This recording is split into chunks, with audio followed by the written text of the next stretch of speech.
Hallelujah प्रभु, ये सुंदर समय एक बार फिर हमारे जीवन में दिया पिता परमेश्वर। एक बार फिर परमेश्वर पिता हम सबको यहाँ एकत्रित किया कि हम परमेश्वर पिता इस बाइबल के अध्ययन गहन को परमेश्वर पिता हम अपने परमेश्वर पिता जीवन में सीख सके। खुदावंदा प्यारे परमेश्वर पिता, तेरा वचन कहता है मेरे वचन को अपने हृदय में अधिकाई से बसने दो। हाँ मेरे खुदावंदा, आज हम प्रार्थना करते राजा, तेरा वचन जो हम सुन रहे पिता परमेश्वर, ये स्टडी जो हम ले रहे खुदावंदा, होने दे पिता हर एक वचन, हर एक परमेश्वर पिता तेरे वचन की गुड़ बातें पिता परमेश्वर अधिकाई से हमारे हृदय में बसने दे खुदावंदा। प्यारे परमेश्वर पिता, होने दे पिता हमारी आंखों को खोल दे, हमारी बुद्धि और समझ को खोल दे मेरे खुदावंदा, कि परमेश्वर पिता हम तेरे ज्ञान की बातों को सीख सके मेरे खुदावंदा, उन्हें समझ सके मेरे राजा। हालेलुया, और हम उन्हें अपने जीवन में अप्लाई कर सके मेरे खुदावंदा।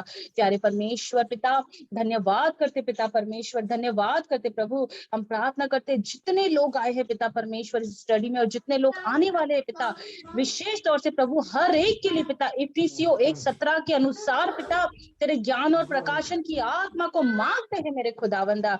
हालेलुया पिता, दया कर, अनुग्रह कर प्रभु, आपके दास को और अभिषेक कर मेरे खुदावंदा, और न्यू फ्रेश अनॉइंटिंग दे खुदावंदा, ताकि हम और तेरे वचन को सीख सके खुदावंदा। धन्यवाद करते पिता, आपने हमारी प्रार्थना को सुना। आगे का संपूर्ण समय आपके हाथों में देते राजा, और इस विनंती को यीशु मसीह के नाम से मांगते हैं, सुनिए बड़ी दया से कबूल कीजिए स्वर्गीय पिता, आमीन। आमीन। तो संध्याकालीन अध्ययन में सभी प्रियजनों को जितने आज जुड़े हैं, जुड़ पाए हैं, सबका स्वागत है। और फिर से हम अपने अध्ययन में आगे चलेंगे, और इसलिए मैंने कल ये सबसे निवेदन किया था कि 3 से लेके 12 अध्याय तक जरूर आप लोग पढ़ लीजिएगा। और मैं कई लोगों से पूछा, सबने पढ़ा है। जो नहीं पढ़ पाए कोई बात नहीं, हम लोग साथ साथ पढ़ते चलेंगे। और आज फिर से और भी कुछ बातों पर हम लोग ध्यान करेंगे। निर्गमन की पुस्तक 3 अध्याय उसके 1 से 5 तक, यहाँ हम लोग कुछ समझने का प्रयास करेंगे। पढ़िए। मूसा अपने ससुर यित्रो नाम मिद्यान के याजक की भेड़ बकरियों को चराता था, और वह उन्हें जंगल की परली और होरेब नाम परमेश्वर के पर्वत के पास ले गया। और परमेश्वर के दूत ने एक कटीली झाड़ी के बीच आग की लौ में उसको दर्शन दिया, और उसने दृष्टि उठाकर देखा कि झाड़ी जल रही है पर भस्म नहीं होती। तब मूसा ने सोचा कि मैं उधर फिर के इस बड़े अचंभे को देखूंगा कि वह झाड़ी क्यों नहीं जल जाती। जब यहोवा ने देखा कि मूसा देखने को मुड़ा चला आता है, तब परमेश्वर ने झाड़ी के बीच से उसको पुकारा कि हे मूसा, हे मूसा। मूसा ने कहा, क्या आज्ञा? उसने कहा, इधर आ उसने कहा, इधर पास मत आ, और अपने पांवों से जूतियों को उतार दे, क्योंकि जिस स्थान पर तू खड़ा है वह पवित्र भूमि है। तो इन वचनों के द्वारा प्रभु हमारा मार्गदर्शन करे, हम उसकी सिद्ध मनसा को समझ सकें कि वो क्या कहना चाहता है। हमने शुरू में ही देखा है कि ये जो भी इवेंट है, इनके साथ जो कुछ बीता, ये बोलता है दृष्टांत की रीति पर थी। और ये हम जो अंत के समय में रहने वाले लोग हैं, हमारे लिए ये दृष्टांत के रूप में, चेतावनी के रूप में लिखी गई है। और इसलिए इस अध्ययन का होना हमारे प्रभु के आने के पहले आवश्यक है, तभी हम उसकी मनसा को समझ सकेंगे। ये मूसा जो है वो महल से कहाँ जंगल पार करके और भेड़ बकरी चलाने वाला बन गया था। और एक याजक है, बड़े ड्रामेटिक ढंग से वो वहां तक पहुंचा था। हम लोग यदि मैंने 1 और 2 अध्याय छोड़ दिया है, हमने केवल एंट्री किया था, और कुछ कुछ बातों को देखते चलेंगे। पर यहाँ पर ये लिखा है कि मिद्यान के याजक की भेड़ बकरियों को चरा रहा था, और उसको परमेश्वर के पर्वत के पास तक ले गया। इसको मालूम नहीं था कि ये परमेश्वर का अपना पर्वत है, होरेब नाम पर्वत। पर ये वहां पहुंचा है, और तब उसने एक अजीब टाइप का दर्शन देखा। क्या लिखा है? ग्रीन कलर में क्या लिखा? झाड़ी जल रही है पर भस्म नहीं होती। झाड़ी जल रही है पर भस्म नहीं होती। और उसके पहले लिखा है कि परमेश्वर ने उसको दर्शन दिया इस रंग से। तो आज यहीं से हम लोग शुरू करेंगे कि ये इसने जंगल में भेड़ बकरियां तो चर रही हैं, पर इसको एक अजीब टाइप का दर्शन दिखाई दिया। इसके अंदर प्रश्न चिन्ह उत्पन्न हुआ कि झाड़ी जल रही है पर भस्म नहीं होती, और ये परमेश्वर का दर्शन था। विशेष करके आपके जीवन में जब कोई अजीबोगरीब घटना होने लग जाए, तो ये समझना पहली बात 3 अध्याय में ये है कि परमेश्वर दर्शन देना चाह रहा है, कुछ बोलना चाह रहा है। कई बार क्या होता है, आगे आगे आगे पढ़िए। तब मूसा ने सोचा कि तब मूसा ने सोचा कि मैं उधर फिर के इस बड़े अचंभे को देखूंगा कि वह झाड़ी क्यों नहीं जल जाती। जब यहोवा ने देखा कि मूसा देखने को मुड़ा चला आता है, तब परमेश्वर ने झाड़ी के बीच से उसको पुकारा ना, कि हे। परमेश्वर ने शुरू में ही पुकार सकता था। मुख्य बात यह है कि परमेश्वर उसको सीधे आवाज दे सकता था, पर उसका अटेंशन चाहिए था उसको। जब उसने मूसा ने सोचा, मूसा मूसा जो है सोचना शुरू किया कि ये झाड़ी जलती क्यों नहीं है, और तब वो मुड़ के वापस उसकी तरफ आना शुरू किया, तब परमेश्वर ने उसको पुकार के कहा, हे मूसा, हे मूसा। ये झाड़ी के विषय में आप लोगों को याद है, हमारे प्रभु यीशु ने जब बीज बोने वाले का दृष्टांत बताया था। देखूं जरा किसी को याद है क्या? कटीली झाड़ियां। क्या था वो? चेलों ने पूछा था कि ये दृष्टांत बीज बोने का बता दिया, अब इसको समझा दे। तो क्या समझाया था उसने? 3 चीजें बोला था उसने। कुछ कुछ बीज कहाँ गिरे? मार्ग पे। कुछ बीज चट्टान पर, और कुछ बीज झाड़ियों में। क्या लिखा है?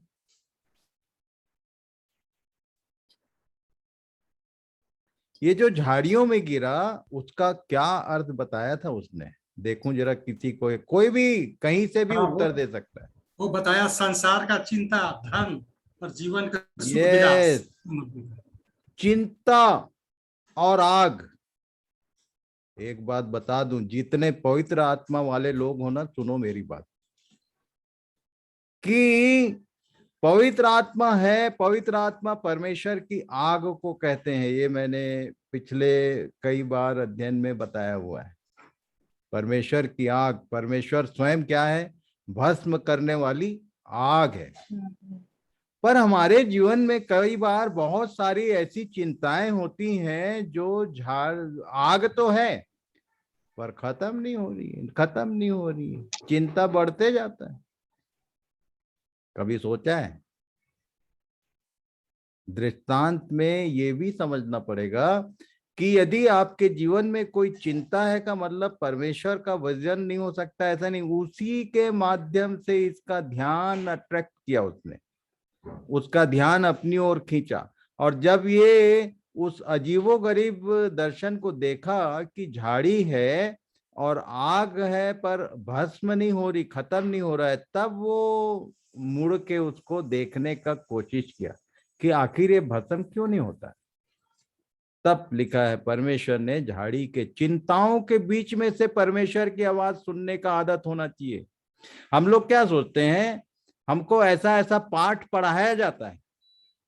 खासकर मैं जितने जो लीडर्स हैं, पास्टर्स हैं, प्रचारक हैं, जो दूसरों को सिखाने के योग्य हैं, उनको बताना चाहता हूं कि परमेश्वर है जीवन में, मतलब झाड़ी नहीं होगी, चिंता नहीं होगी। लिखा है, यीशु ने कहा, आओ हम झील के पार चलें। और नाव में यीशु नीचे जाके सो गया। अब चेले लोग ऊपर हैं। क्या हुआ भाई? तूफान आया। अब झील, नाव में यीशु है, मतलब तूफान नहीं आएगा। आया। ये इतना ही समझना है। वो बोलता है कि तुम्हारे और मेरे विचारों में जमीन और आसमान का फर्क है। तो ये सारे फर्क है कि अब झाड़ी है, परमेश्वर है, फिर भी चिंता दूर होनी चाहिए। अरे उसी में उसी समय ध्यान करो प्रभु पर, उसकी आवाज को सुनने का प्रयास करो। चिंता इसलिए लाया है, वो झाड़ी इसलिए है कि आप उसके ऊपर ध्यान लगाओ कि वो कुछ कहना चाहता है उस दर्शन से, कि परमेश्वर की उपस्थिति भी है पर चिंता हल नहीं हो रहा है। तब यदि ध्यान लगाओगे तब परमेश्वर ने क्या कहा, आगे पढ़ो भाई। तब परमेश्वर ने झाड़ी के बीच से उसको पुकारा कि हे मूसा, हे मूसा। मूसा ने कहा, कई क्या बार आज्ञा? परमेश्वर, मैंने बताया था इब्राहिम के विषय में इब्राहिम के विषय में क्या देखा था हमने, जब परमेश्वर ने उसको आवाज दिया हे इब्राहिम, तो इब्राहिम को क्या करना था, उसको रिस्पॉन्स देना था, देख here I am O Lord, मैं यहां हूं। मूसा ने भी वही किया। परमेश्वर के लोग हमेशा अलर्ट रहते हैं। आप यदि सही में परमेश्वर के जन हैं और अलर्ट हैं कि परमेश्वर कभी भी कहीं भी, अच्छा ये ऑन ड्यूटी है, ये घर में बैठ के मनन नहीं कर रहा है कि परमेश्वर उसको आवाज देगा। हम लोग क्या सोचते हैं कि उसके लिए अलग से किसी कमरे में या किसी कोने में जाके बैठना पड़ेगा तब परमेश्वर हमसे बात करेगी। ये ऑन ड्यूटी है, भेड़ बकरी चरा रहा है। आप भी अपने ड्यूटी कार्य क्षेत्र में भी हो सकते हो, किसी भी काम में हो सकते हो, परमेश्वर आपको आवाज दे सकता है। This is the first lesson for today. ये लिखा है, ये तो बेचारा, इसको पता ही नहीं था कि उधर परमेश्वर से बात होने वाली है, वो अपना काम में लगा हुआ है। तब परमेश्वर ने कहा, जब इसने रिस्पॉन्स दिया क्या आज्ञा, तब क्या हुआ, उसने कहा, इधर पास मत आ और अपने पांवों से जूतियों को उतार दे, क्योंकि जिस स्थान भारत देश में ईसाई लोग अंग्रेज बन गए हैं सब, A to Z, tie coat suit shoe ये सब पहन के और बाइबिल बाजी करते हैं। सबसे पहले पर ये greatest leader of the old testament बोलते हैं। मूसा से जब परमेश्वर ने बात करना आरंभ किया तो बोला जूता उतार दे, जूतियां उतार दे। हम लोग सब लोग अंग्रेज हो गए। बाइबिल की शिक्षाओं में कितना सारा प्लस माइनस किया हुआ है जिसका कोई हिसाब नहीं है। उसने कहा पास मत आ, जूती उतार पहले। जिस स्थान पर तू खड़ा है, पवित्र भूमि, पवित्र जगह, यदि तुम्हारे, एक काम करना ना, जूती पहन के अपने बेडरूम में, बिस्तर में, खटिया में और कुर्सी टेबल सब में जूता पहन के चढ़े चढ़े रहो ना। फिर देखें आपके घर का साफ सफाई शुद्धता रहेगा कि नहीं रहेगा। ये बोला जिस स्थान पर तू खड़ा है वो पवित्र जगह है, मैं तुझसे बात करना चाहता हूँ, पहले जूती उतार। उसके बाद क्या लिखा, आगे पढ़ो भाई। फिर उसने कहा, मैं तेरे पिता का परमेश्वर और इब्राहिम का परमेश्वर, इसहाक का परमेश्वर और याकूब का परमेश्वर हूँ। तब मूसा ने, जो परमेश्वर की ओर निहारने से डरता था, अपना मुंह ढांप लिया। अच्छा, ये आप लोगों को मैंने बाईपास किया है, इसको पूरा पढ़ना बोला था मैं। इसको किसने बताया कि मैं तेरे पिता का परमेश्वर, इब्राहिम का परमेश्वर? खुद ये यहोवा ने। मूसा ने, जो परमेश्वर की ओर निहारने से डरता था, मुंह ढांप लिया। इसको परमेश्वर के विषय का ज्ञान के कहां से मालूम था? मम्मा ने बताया जब इजिप्ट में था। ये तो छोटा बच्चा था तब इसको पानी में बहाना पड़ गया था, ये बड़ा कहाँ हुआ? मिस्र में। पर मिस्र देश में जब ये जवान हुआ, निकला बाहर, और तब क्या देख रहा था, क्या चेक कर रहा था? अपने लोगों की स्थिति पर दृष्टि किया। उसको मालूम था कि मैं महल में जरूर हूं, पर मैं मिस्री नहीं, इजरायली हूं। कौन बताया? पढ़ोगे तो मालूम होगा। ठीक से ध्यान से पढ़ना तो समझ में आएगा। ये मैं कुछ कुछ चीजें इसलिए छोड़ता हूं कि आप ठीक से बाइबल पढ़ो। अब ये जान गया कि वही परमेश्वर जो हमारे इजराइल का परमेश्वर है, उसको ये सब चीज मालूम था। वो बात कर रहा है आगे। तब मूसा ने, जो परमेश्वर की ओर निहारने से डरता था, अपना मुंह ढांप लिया। फिर यहोवा ने कहा, मैंने अपनी प्रजा के लोग जो मिस्र में हैं, उनके दुख को निश्चय देखा है, और उनकी जो चिल्लाहट परिश्रम कराने वालों के वेट, कल मैं बताया था, still at present Egyptian bondage is there. मिस्र की गुलामी में आज पूरा भारत देश, और मैं बाकी दूसरों की बात नहीं करता, जितने क्रिश्चियन बच्चे जवान हैं, सब लोग अंकल फोन करते हैं मेरे को, अंकल क्या करें, हमको वर्कलोड इतना, वर्किंग आवर इतना ज्यादा हो गया है, कैसे करें, क्या करें, समझ में नहीं आ रहा है। बाइबल पढ़ने को टाइम नहीं मिलता है, इतना एग्जॉस्ट हो जाते हैं, घर जाके केवल सोना पड़ता है, दूसरे दिन का काम बिगड़ जाए। परिश्रम करा रहे हैं लोग, कंपनियां परिश्रम करा रही हैं, वो तो कराएंगी। आपने कभी दुहाई दी है?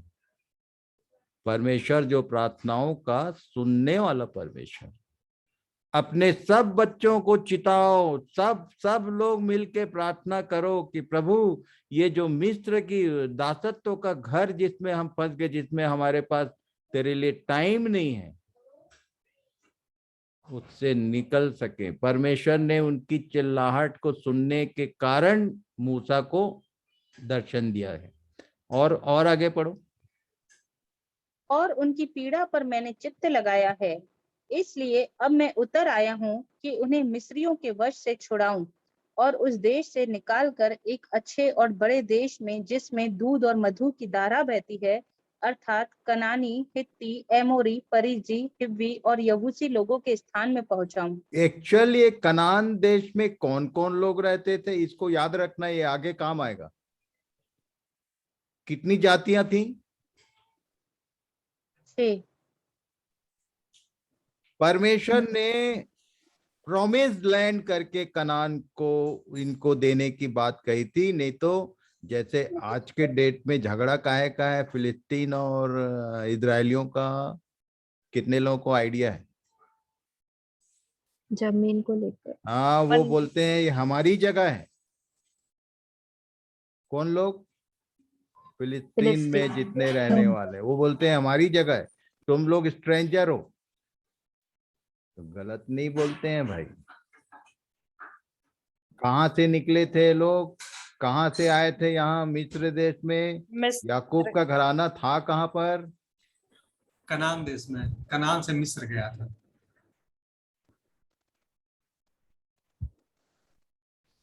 ध्यान से पढ़ लेना, इब्राहिम कहाँ से निकला था?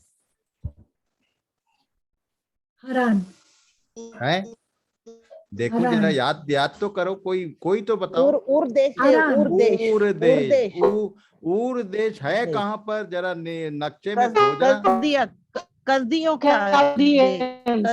में इराक। अंदाजा मत लगाओ यार, पढ़ इराक, लेना। Northern Iraq. ये ऊर देश से निकले थे और ऊपर गया, और उसके बाद कनान में कहां पर? हारान। ऊर से निकल के हारान गया। हारान से परमेश्वर ने प्रॉमिस किया इसको कि चल, मैं तेरे को जहां ले जाना चाहता हूं वहां चल। तब ये लोग कनान में आए थे। कनान में इनके आने के पहले ही ये 6 जातियां थी, कनानी, हित्ती, एमोरी। इसको याद रखना, जब दानियल पढ़ेंगे तो ये याद आए, ये इस काम आएगा। इसको लिख के रखना कि आखिर उस देश में जहां इनको बसाया गया कौन लोग थे। ओके,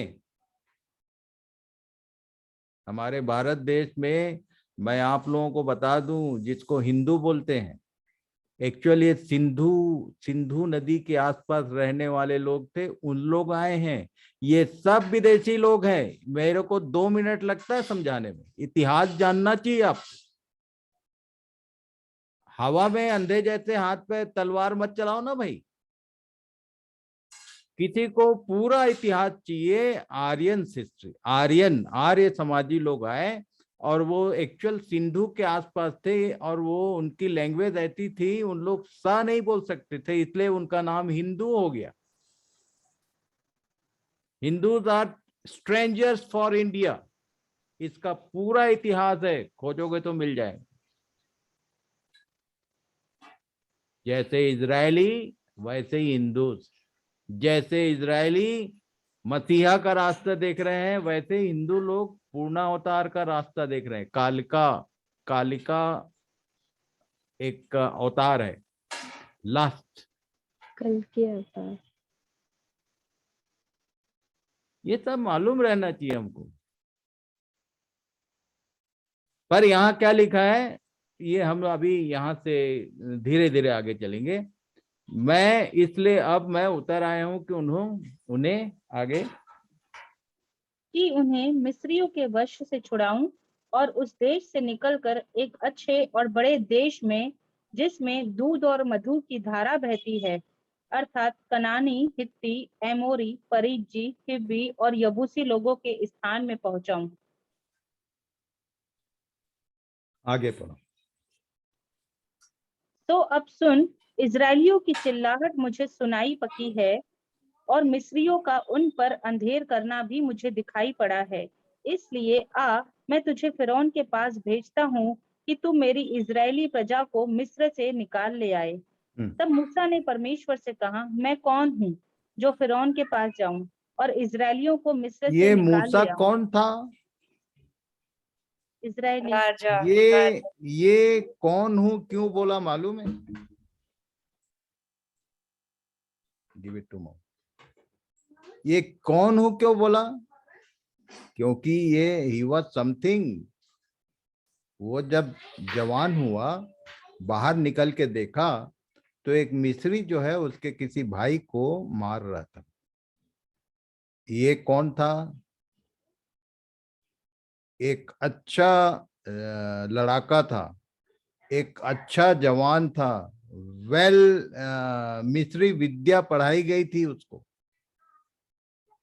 टोटल इजिप्शियन नॉलेज का धनी था वो। एक राजकुमार जैसे उसकी ट्रेनिंग हुई थी हर बात में, पढ़ाई लिखाई से लेके सब। ये था ये। और तब उसने क्या अपने अपने रेंज में, अपने लेवल में छुटकारे का काम किया। एक जन सताया जा रहा था तो उसको छुटकारा दिया, मार के दबा दिया। आगे आगे जो भी हुआ, परमेश्वर ने इसके काम को एक्सेप्ट किया, ओके बोला। ये यदि एक एक मिस्री को मारते जाता तो कितना साल लगता था इनको छुटकारा दिलाने में। वो ये खुद मर जाता पर छुटकारा नहीं होता था।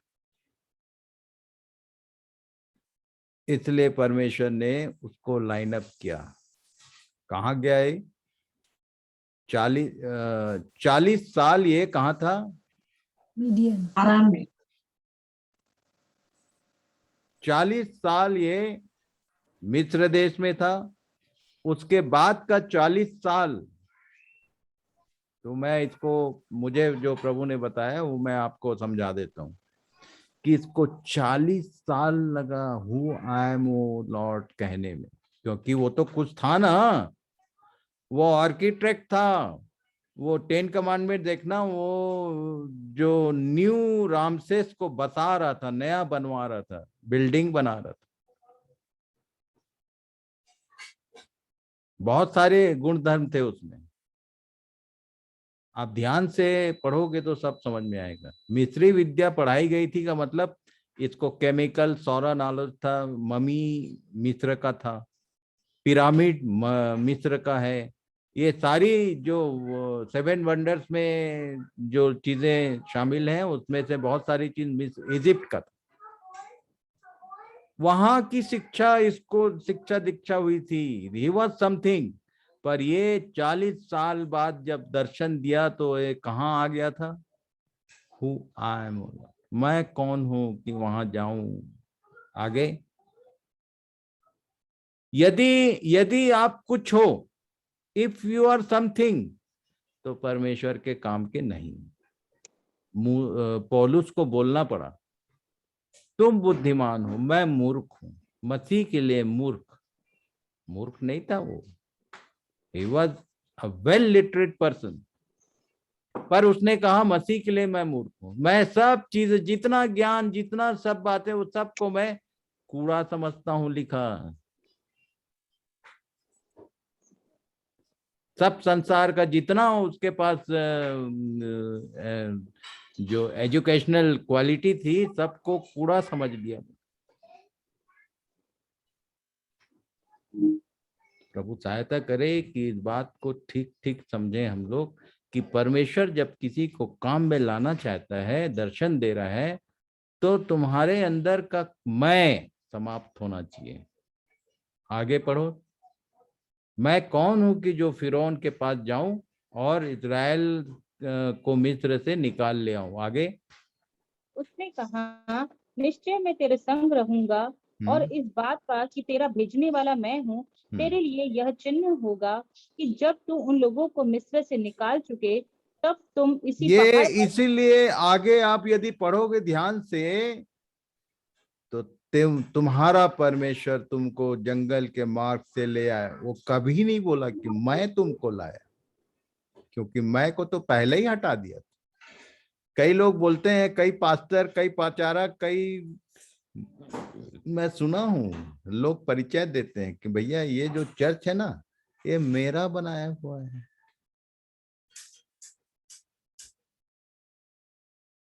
पौलुस बोलता था, हम परमेश्वर के सहकर्मी, कोवर्कर्स। मालिक वो है। कभी भूल के अपने किसी काम को ये मैं बोला, मतलब तुम याद रखना, शैतान एक्शन में है तुम्हारे भीतर, कोई भी क्यों ना हो। भैया मैं ना इतने लोगों को सुसमाचार सुनाया है, इतने लोगों को, तो पूरा भारत को सुसमाचार सुनाया मैं, यदि मैं कहूं तो। पर मैं जानता हूं कि I am nothing, I have not done anything, God is using me, बस इतना ही है। I am a instrument in his hand. यहां पर परमेश्वर कह रहा था कि मैं निश्चय तेरे संग रहूंगा, इस बात का कि तेरा मैं भेजने वाला हूं। और आगे, तेरे लिए यह चिन्ह होगा कि जब तू उन लोगों को मिस्र से निकाल चुके, तब तुम इसी पहाड़ पर परमेश्वर की उपासना करोगे। मतलब उस पहाड़ की जानकारी उस पूरे एरिया में जहां जहां उसको काम में लाना था परमेश्वर को, पहले ही तैयारी में 40 साल उन्हीं एरिया में वो घूम के काटा था। ऐसा परमेश्वर काम करता है। उसके काम करने, वो बोला ना, मेरी गति और तुम्हारी गति एक जैसी नहीं है, तुम्हारा सोच और मेरा सोच। और आगे पढ़िए। मूसा ने परमेश्वर से कहा, जब मैं इस्राएलियों के पास जाकर उनसे यह कहूं कि तुम्हारे पितरों के परमेश्वर ने मुझे तुम्हारे पास भेजा है, तब यदि वे मुझसे पूछे कि उसका क्या नाम है, तब मैं उनको क्या बताऊं? पढ़ो। परमेश्वर ने मूसा से कहा, मैं जो हूँ सो हूँ। फिर उसने कहा, तो आपको मालूम है ऋग्वेद में ये सेम लाइन लिखी हुई है, अहम अस्मि। अरे उनको बताओ, बताएगा कौन?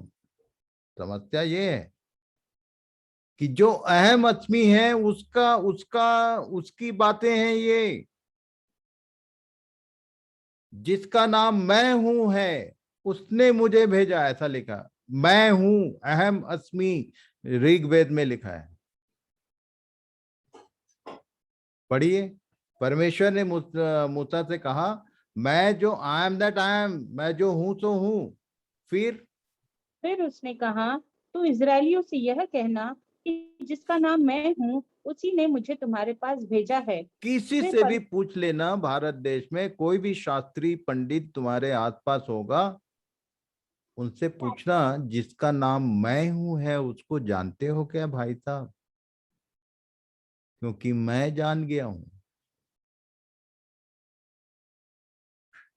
भारत देश के लिए, यहाँ के शास्त्रियों के लिए, जो शास्त्र पढ़ते हैं, उनके लिए ये शब्द नया नहीं है।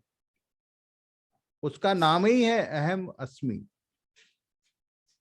जिसका नाम मैं हूं है उसी ने मुझे तुम्हारे पास भेजा है। अहम अस्मि ने मुझे तुम्हारे पास भेजा है मेरे भाई, ये ऐसा बोल के शुरू करो ना। पर अहम अस्मि से तुम्हारी मुलाकात हुई हो तब ना बोलोगे। समस्या तो ये है, हम तो अपने झाड़ियों में परेशान है, झाड़ियों से बाहर आओगे तब ना दर्शन मिलेगा।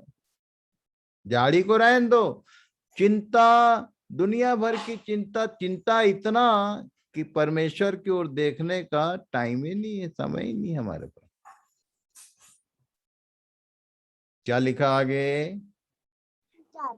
फिर परमेश्वर ने मूसा से यह भी कहा कि तू इस्राएलियों से यह कहना कि तुम्हारे पितरों का परमेश्वर अर्थात इब्राहिम का परमेश्वर, इसहाक का परमेश्वर और याकूब का परमेश्वर यहोवा, उसी ने मुझको तुम्हारे पास भेजा है। मैं तो सीधे बोलता हूँ, सुन लो मेरी बात।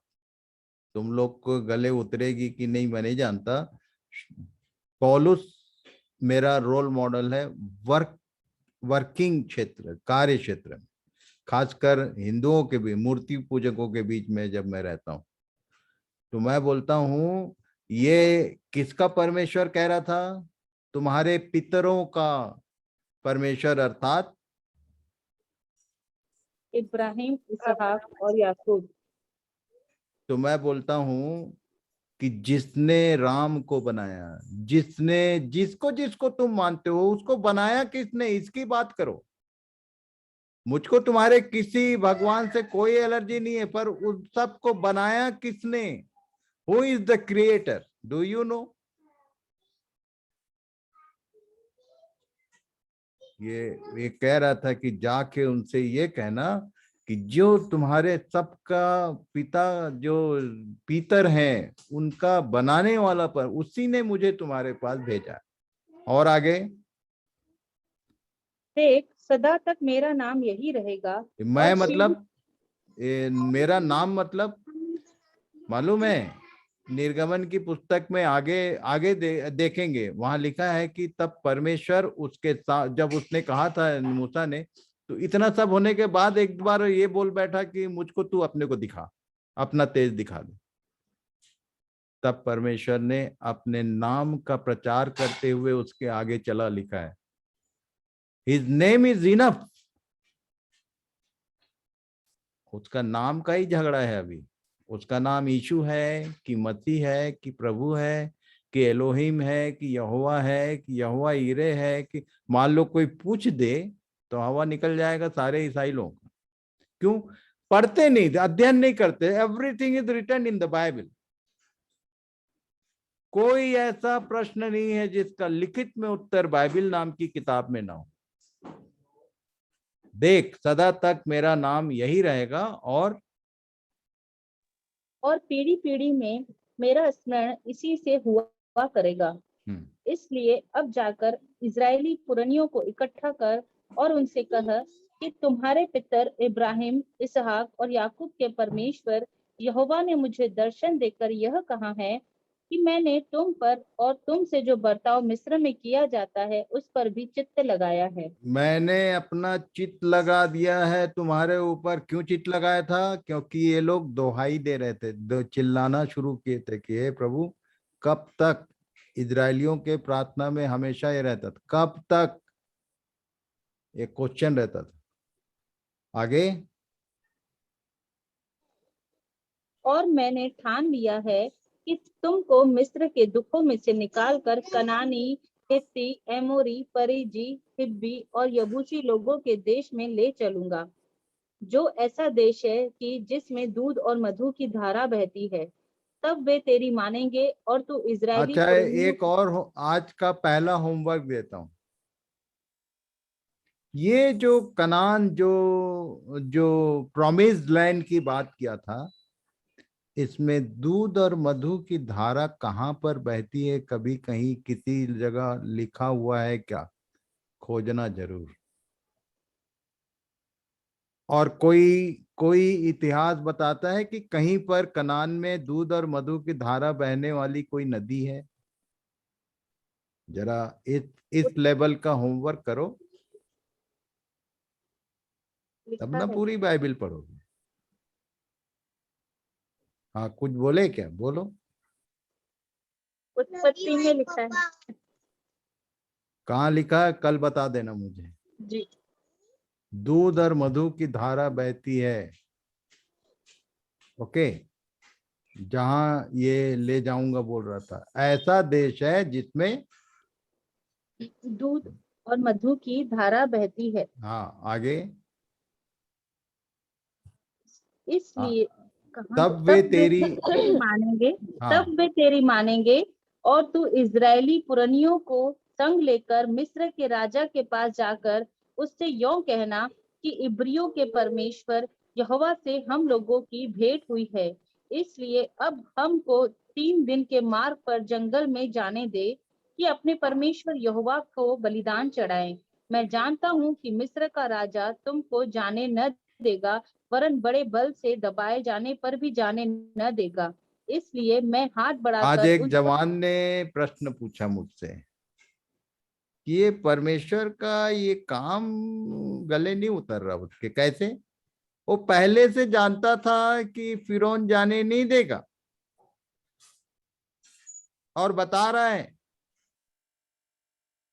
भी रहा है मूसा को कि वो जाने नहीं देगा, पर तू जा, और एक समय आएगा मैं ऐसा करूंगा कि एक दिन जाने देगा। शुरू में ही ऐसा पहले क्यों नहीं कर दिया कि जाने देता? इसका इसमें भी कोई कोई दृष्टांत है क्या, पूछा जवान ने। मैं बोला आगे समय आएगा तब बताऊंगा, अभी चलने दो, आगे पढ़ो। इसलिए मैं हाथ बढ़ाकर उन सब आश्चर्य कर्मों से जो मिस्र के बीच करूंगा। ये जो जवान का प्रश्न था वो मैं केवल इसलिए बताया कि आप लोग भी सोचो इस विषय में, ध्यान करो कि आखिर परमेश्वर को मालूम था कि ये,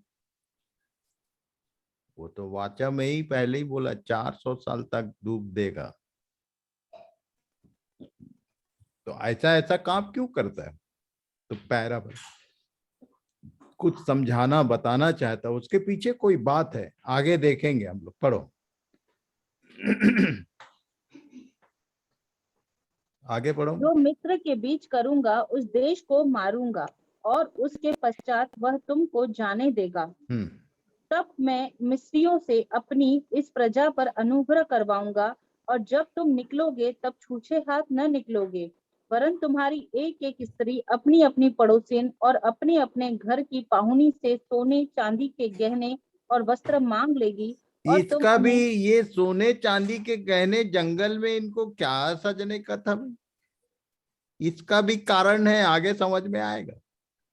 बोला था कि सोने चांदी ले लेना और तुम उन्हें अपने, बेटों और बेटियों को पहराना, इस प्रकार तुम मिस्रियों को लूटोगे। मिस्र को लूट के आना बोला था।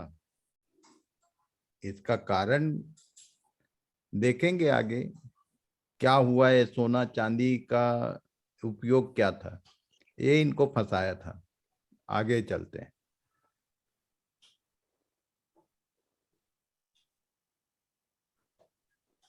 तब मूसा ने उत्तर दिया कि हाँ, वे मेरी ये 4 अध्याय में आ गए हम लोग, एक 1 से 4 तक पढ़ रहे हैं, पढ़ो।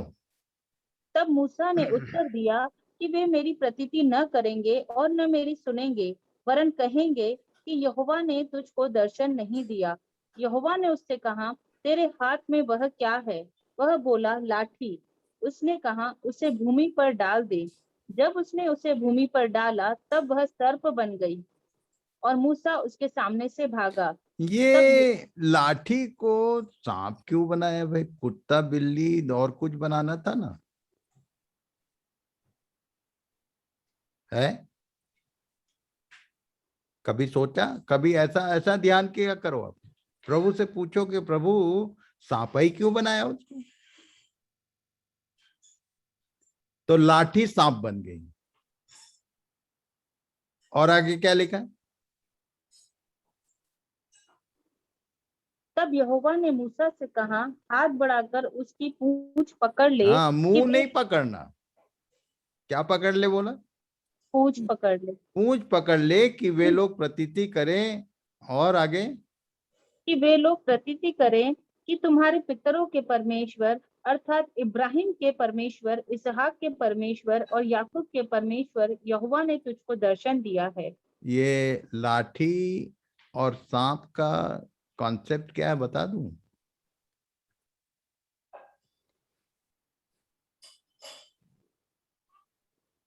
भजन संहिता 103 और उसके 11 पद में है क्या? देखो जरा, 11 या 14। 14 पढ़िए, भजन संहिता 103। वो हमारी सृष्टि जानता है। हमारी सृष्टि हाँ। जानता है और उसको स्मरण रहता है कि मनुष्य मिट्टी ही है। मनुष्य क्या है? मिट्टी। और जो लाठी है टफ, इसको बोलते हैं talent of a man. If you are using your talent to make your मिट्टी शरीर, हाँ, तो वो सांप बनने वाला है। आउटपुट में क्या आएगा? सांप। सांप किसको बोलती है बाइबल 3 अध्याय में? शैतान। शैतान, सैटेनिक मूवमेंट। इसको याद रखना, तुमने अपने टैलेंट को शारीरिक बातों में यूज किया तो सैटेनिक आउटपुट आने वाला है।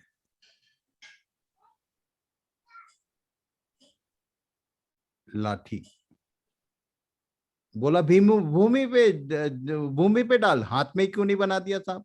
परमेश्वर तो कुछ भी कर सकता है।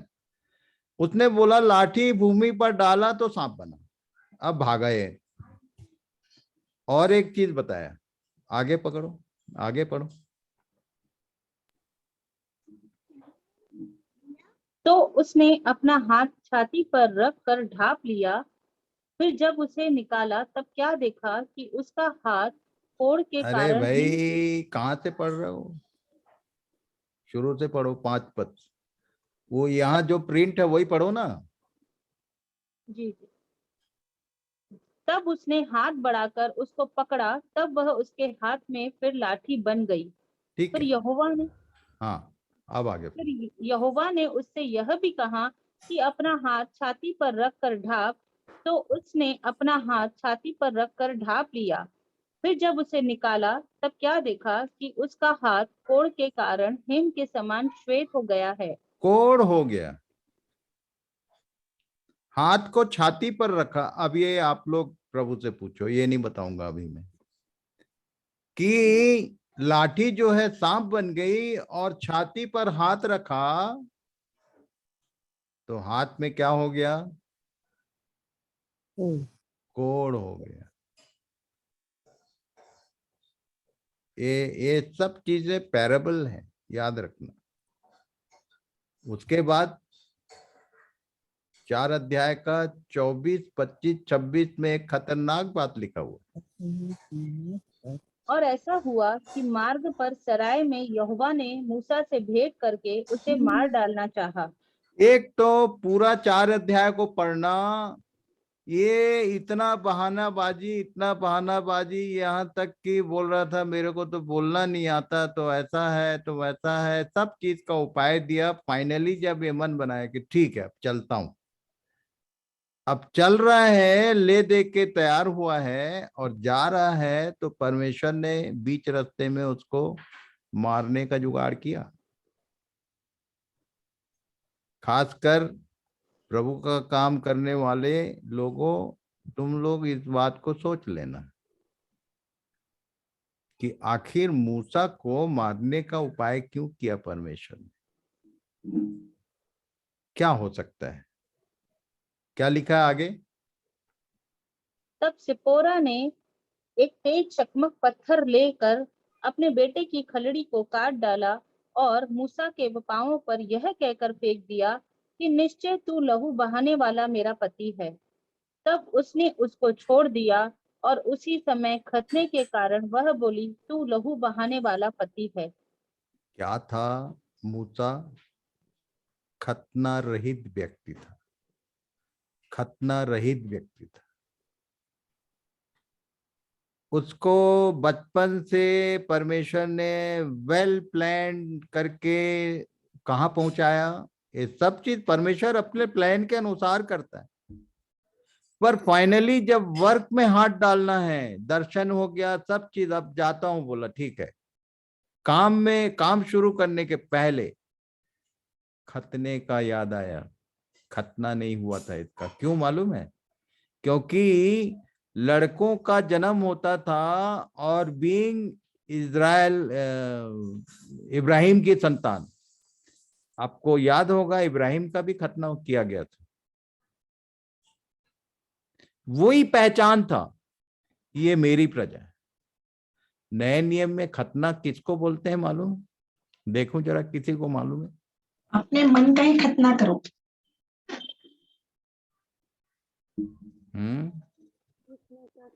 अपने अपने मन का खतना करो। पढ़ लेना, खोज लेना, जब समय आएगा तो बताऊंगा। ये खतना भी एक विषय है, ओके? क्योंकि एक पर्टिकुलर सिस्टम है ये। परमेश्वर का जन्म होने के लिए खतना, दो ही तो जाती है बोलता है, खतना रहित और खतना सहित। जो खतना रहित लोग हैं अन्य जाति गिने जाते हैं, और जो खतना सहित है वो इजरायली, परमेश्वर की चुनी हुई प्रजा कही जाती है। पूरे रोमियो की पत्री और कुलुस्सी, पतरस, इनमें डिटेल में समझाया पौलुस ने। पत्रियों को पढ़ो तो समझ में आ जाएगा। ये खतना रहित व्यक्ति था क्योंकि इसके जन्म के समय में जिस बच्चे का खतना किया जाता था, और जब बच्चा रोता था तो इजराइल मिस्रियों को मालूम हो जाता था कि लड़का पैदा हुआ है, मारो इसको। एक अध्याय को पढ़ लेना ध्यान से। और इसलिए मूसा का खतना नहीं हुआ था तो इजरायली, पर वो खतना रहित था। काम में हाथ डालने से पहले इसको याद रखना, यदि खतना नहीं हुआ है। अब खतना वो पुराने जमाने वाला नहीं है भाई, पुराने नियम वाला नहीं। खतने का नया कॉन्सेप्ट है, नया नियम में पढ़ लेना। तो क्या देख रहे थे हम लोग? विश्वास। The history of Israel's exodus from Egypt is the parable for end time people. हमारे लिए ये दृष्टांत है, इसलिए इन सब बातों को ध्यान करना हमारे लिए जरूरी है। ये कल हमने पढ़ा था, एक बार और पढ़ लो, पढ़ो भाई। तब परमेश्वर ने ये सब वचन कहे कि मैं तेरा परमेश्वर यहोवा हूँ, जो तुझे दासत्व के घर अर्थात मिस्र देश से निकाल लाया हूँ। दासत्व, मिस्र को दासत्व का घर कहती है बाइबल। ऐसा दासत्व जिससे निकलने का उपाय नहीं था इनके पास, परमेश्वर को इंटरफियर करना पड़ा। कैसे किया अब देखते हैं, पढ़ो भाई। रिडेम्पशन, हाँ, जिसका हिंदी में अर्थ है छुटकारा। काहे के लिए छुटकारा चाहिए था? क्या छुटकारा मतलब क्या? पढ़ो। एक्सोडस 3:18 तू इजरायली पुरनियों को संग लेकर मिस्र के राजा के पास जाकर उससे यों कहना कि इब्रियों के परमेश्वर यहोवा से हम लोगों की भेंट हुई है, इसलिए अब हमको 3 दिन के मार्ग पर जंगल में जाने दे कि अपने परमेश्वर यहोवा को बलिदान चढ़ाएं। बलिदान का मतलब होता था पुराने जमाने में उपासना या आराधना। ओके, आगे 5:1 में क्या लिखा? बार बार उसको यही बोलना पड़ता था वहां जा। क्या लिखा?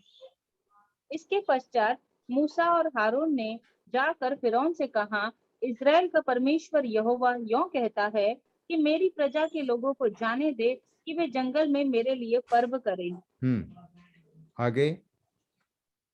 तब यहोवा ने फिर मूसा से कहा, फिरौन के पास जाकर कह, यहोवा तुझसे इस प्रकार कहता है कि मेरी प्रजा के लोगों को जाने दे जिससे वे मेरी उपासना करें।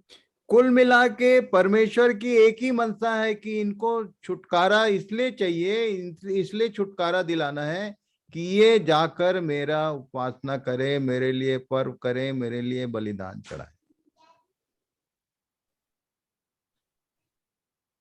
उपासकों, इसलिए लिखा है, यीशु ने कहा परमेश्वर सच्चे आराधकों को ढूंढता है। उपासना, इनके पास सब चीज के लिए समय था। आज जैसे अभी आदमी को इतना व्यस्त कर दिया गया है कि परमेश्वर की उपासना आराधना के लिए टाइम नहीं।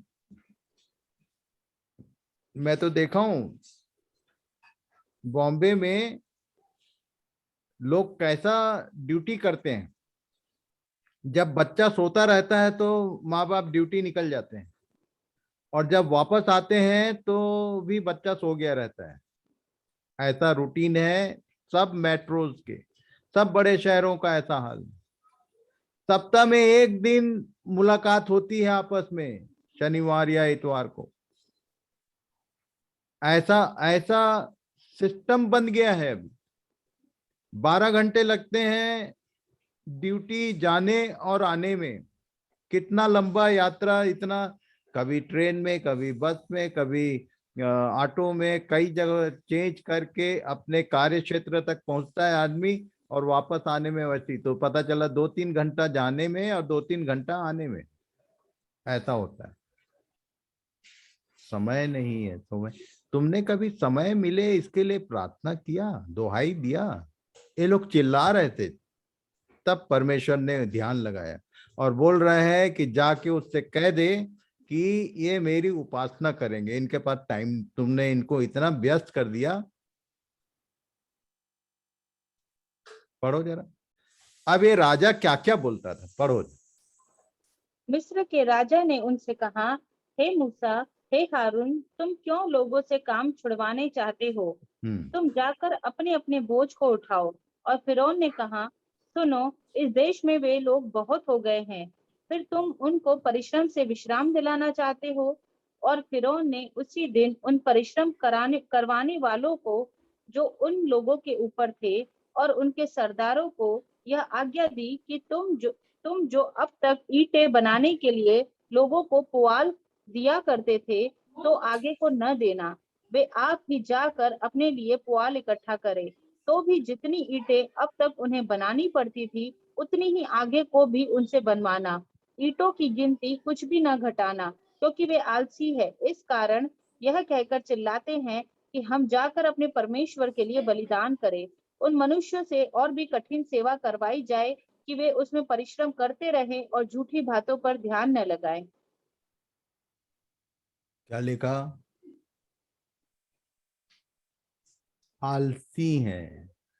और उनको आज के डेट में खासकर जो ये लोग हैं मेट्रोज में, जो जवान बच्चे काम कर रहे हैं, वर्क फ्रॉम होम हो गया। वर्क फ्रॉम होम का मतलब अपना बिजली, अपना इंटरनेट, अपना सारा अरेंजमेंट, अपना कमरा। मेरे बच्चे लोग ऑनलाइन वर्क करते हैं तो मैं देखते रहता हूं, तो मुझको ये सब लाइन याद आती कि ना तो कोई फैसिलिटी देना, ना कुछ काम करना है तो करो, नहीं तो बहुत घूम रहे हैं। ये इजिप्शियन बॉन्डेज। आगे पढ़िए। तब फिरौन ने मूसा और हारून को बुलवाकर कहा, तुम जाकर अपने परमेश्वर के लिए इसी देश में बलिदान करो। हाँ, मतलब तुम बाहर मत निकलना, हमारे कनेक्शन में रहना और कर लो जो करना है। आगे। मूसा ने कहा, ऐसा करना उचित नहीं, क्योंकि हम अपने परमेश्वर यहोवा के लिए मिस्रियों की घृणित वस्तु बलिदान करेंगे, और यदि हम मिस्रियों के देखते उनकी घृणित वस्तु बलिदान करें, तो क्या वे हमको पत्थरवाह न करेंगे? हम जंगल में 3 दिन के मार्ग पर जाकर अपने परमेश्वर यहोवा के लिए जैसा वह हमसे कहेगा वैसा ही बलिदान करेंगे। फिरौन ने कहा, मैं तुमको जंगल में जाने दूंगा कि तुम अपने परमेश्वर यहोवा के लिए जंगल में बलिदान करो, केवल बहुत दूर न जाना और मेरे मतलब लिए।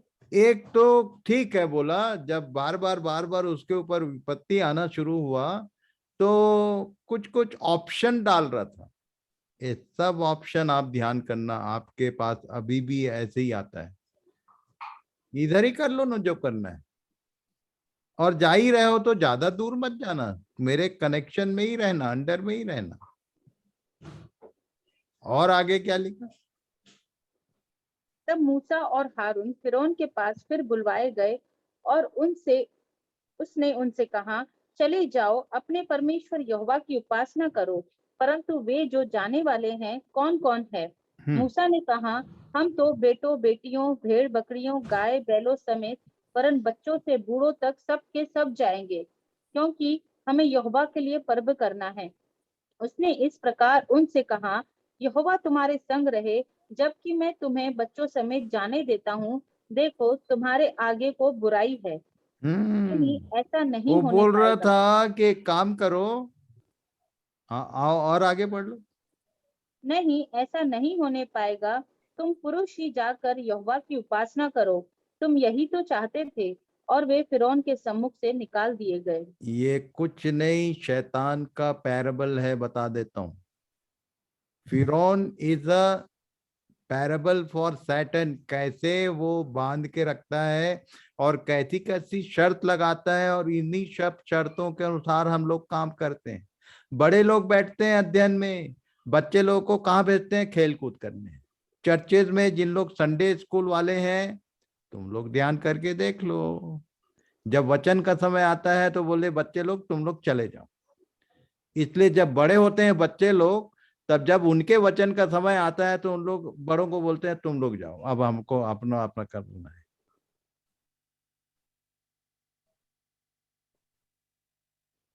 शैतान के फंदों को ध्यान करना ये कहानी किताब नहीं है। ये Pharaoh is a parable for Satan. कैसे बंधन में वो कैसा कैसा ऑप्शन डालता है हमारे लिए। और आगे, तब फिरौन ने मूसा को बुलाकर कहा, तुम लोग जाओ, यहोवा की उपासना करो, अपने बालकों को भी संग ले जाओ, केवल अपनी भेड़ बकरी और गाय बैल को छोड़ जाओ। मूसा ने कहा, तुझको हमारे हाथ मेल बलि और होम बलि के पशु भी देने पड़ेंगे, जिन्हें हम अपने परमेश्वर यहोवा के लिए चढ़ाएं। इसलिए हमारे पशु भी हमारे संग जाएंगे, उनका एक खुर तक न रह जाएगा। कहने का क्योंकि मतलब हमारा एक भी चीज तेरी गिरफ्त में नहीं रहेगा, खूर तक नहीं रह जाएगा बोला। ए टू जेड, क्या स्त्री, क्या बुजुर्ग, क्या बच्चे, क्या जानवर, सब जाएंगे। छुटकारा चाहिए तो ये पार्ट पार्ट में नहीं चाहिए। ये क्लेम कर रहे थे लोग।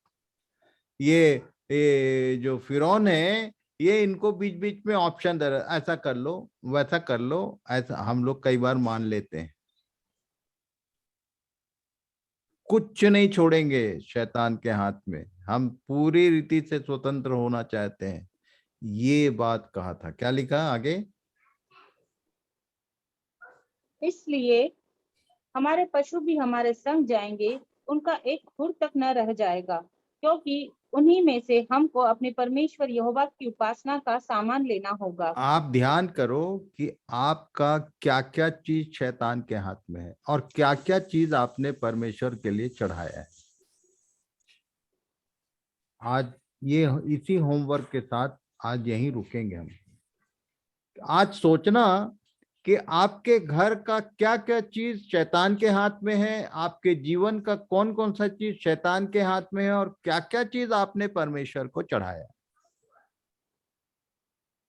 उपासना का मतलब होता है ऑफरिंग। 12 अध्याय पढ़ लो जरा, रोमी 12 का 1 पद पढ़ो।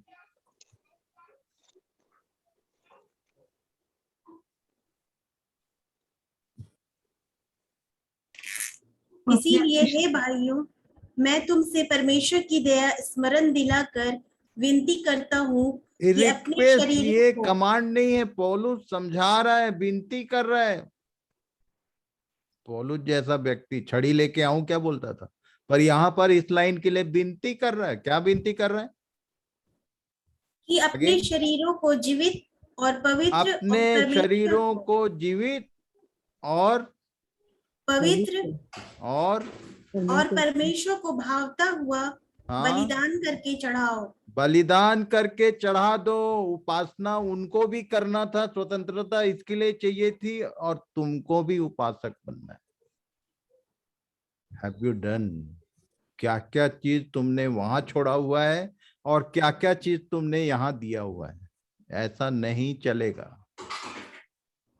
प्रभु आज रात में कई लोग बोलते हैं कि प्रभु आज अब रात का समय है, मीठी नींद देना। तो मैं बोलता हूँ प्रभु इनका नींद महीनों तक उड़ा देना, जब तक ये सब बात ठीक ठीक समझ ना ले। नींद तो आने ही नहीं देना है जब तक ये अपना सब कुछ चढ़ा ना दे। ये बलिदान करके चढ़ाओ का मतलब क्या होता है? इसी को यज्ञ बोलते हैं हमारे भारत के लैंग्वेज, जिसमें यज्ञ में आग में डालने के बाद सब लोग मिलके क्या बोलते हैं?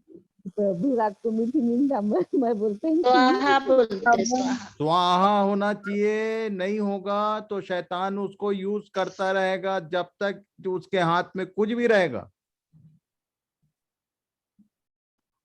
ये प्रार्थना करो कि प्रभु मुझे सही में एक अच्छा बलिदान बना कि मैं तेरी उपासना।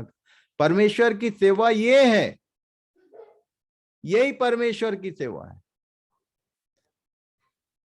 आगे कल देखेंगे। इनको कितने सारे ऑप्शन दिया है फिरौन ने। शैतान हमको वैसी देते रहता है, एक ही चीज जांच लेना आज कि तुम्हारा क्या क्या चीज उसके हाथ में है और क्या क्या चीज परमेश्वर के हाथ में है। God bless you all.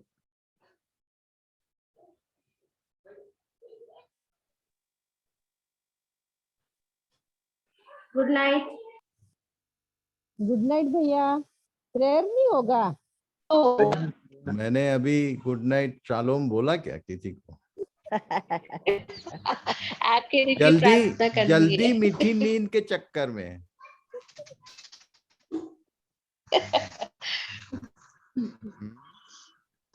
Thank you Jesus. Ashok from Banaras, चलो तुम्हारी प्रार्थना से आज सभा समाप्त करेंगे। अब तुम भी देख लो कि तुम्हारा क्या क्या चीज शैतान के हाथ में चल दिया है और क्या क्या चीज प्रभु के हाथ में है। अशोक फ्रॉम सोनभद्र। ठीक है, प्रार्थना करें। सर्वशक्तिमान दया के धनी हमारे परमेश्वर, बड़ाई हो प्रभु, आपकी स्तुति हो परमेश्वर। धन्यवाद देते हैं आज के इस बाइबल अध्ययन के द्वारा जो आपने सबसे बातें की। परमेश्वर पिता, हम धन्यवाद देते हैं प्रभु, आपके नाम की महिमा हो प्रभु। होने दीजिए प्रभु, हमें अपने राज्य के लिए प्रभु जी इस्तेमाल करें प्रभु। और जो वचन प्रभु हम सब ने सुना है और जिस प्रकार से परमेश्वर आपने मूसा को इस्तेमाल किया ताकि इजरायली लोगों को छुड़ाने में वो छुड़ा सके प्रभु, होने दीजिए हमें।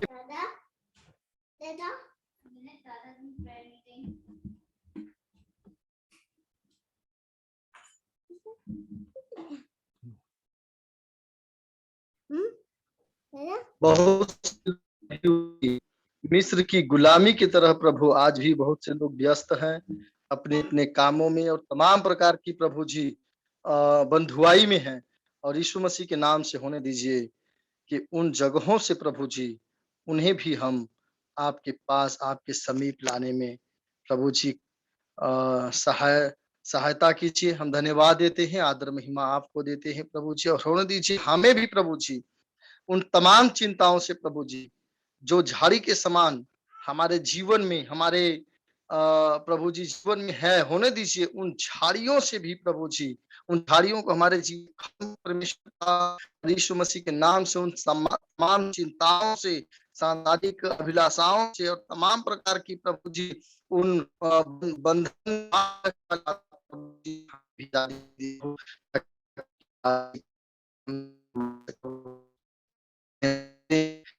हम सब ने आपके वचन को सुना है, यीशु मसीह के नाम प्रभु हम और हमें आगे भी प्रभु जी ऐसा मन दे प्रभु वचनों को सुन करके प्रभु उसमें हम सब आगे बढ़ सके। धन्यवाद करते हैं आपके जो ने धन्यवाद देते हैं, आप सामर्थ्य से परिपूर्ण करें। आगे का समय आप